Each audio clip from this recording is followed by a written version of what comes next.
It's 1981, and 15-year-old Daphne Scholinski sits alone in a cold, sterile mental hospital room, dressed in a way her doctors insist is wrong. They say her failure to identify as a sexual female is a new kind of illness, and every day feels like a battle between who she is and who they want her to be. But what really happened behind those locked doors? That's just the start. Daphne's world flips when she's slapped with a diagnosis no one had heard of before. It's supposed to explain her difference, but instead it traps her in a nightmare. At 15, Daphne winds up locked in a Miami psychiatric hospital, not because she's violent or dangerous, but simply because she doesn't fit the strict definition of girl. Her psychiatrist brands her with gender identity disorder, a term so new it's barely in the textbooks. Instead of the normal high school experience, Daphne's days are filled with seclusion, sedatives, and guards restraining her when she acts out. Imagine labeling a mystery you can't solve as a new kind of puzzle, except the pieces don't fit because someone else forced the wrong shape on them. Gender identity disorder was a catch-all diagnosis that medical professionals used when they couldn't explain kids like Daphne. It was less about understanding and more about control, like trying to shove a square peg into a round hole. The so-called treatment aimed to erase Daphne's real self.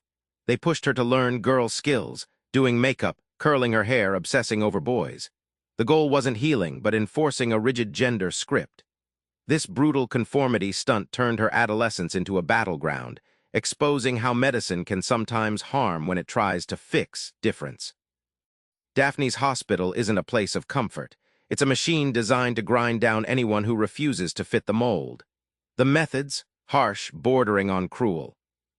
Days blur into nights in a cramped mental ward, where Daphne faces seclusion in tiny rooms designed more to cage than comfort. When she fights back, nurses physically restrain her, straps binding her down like a dangerous criminal. Despite her pain, the staff's message is clear: obey or be controlled. Sedatives flow regularly, quieting voices, dulling senses, making the days manageable, but only by numbing the very child they claim to help. It's like drowning someone to calm their struggle, temporarily effective but profoundly damaging. In the name of therapy, Daphne's very personality is suppressed. The treatment involves forcing Daphne into a script of femininity, teaching makeup, hairstyling, flirting with boys. These weren't choices, but commands designed to erase her tomboy identity. It's a twisted version of training, where femininity is a cage and rebellion the crime. Despite everything, Daphne's story turns from tragedy to triumph. How did she break free from the system designed to silence her? The answer lies in holding onto her truth. What's surprising is Daphne's fresh, often funny voice shining through the darkest moments. She cracks jokes, notices absurdities, and refuses to let despair win. This humor acts like a lifeline, giving her strength and perspective to endure endless challenges amidst chaos. Daphne's decision to write about her experiences turns her pain into power. Putting words on paper isn't just therapy, it's a protest against a medical system that was blind to her reality. Writing her story became an act of resistance, transforming trauma into testimony. By sharing her journey, raw, irreverent, and truthful, Daphne challenges outdated ideas about gender and psychiatry.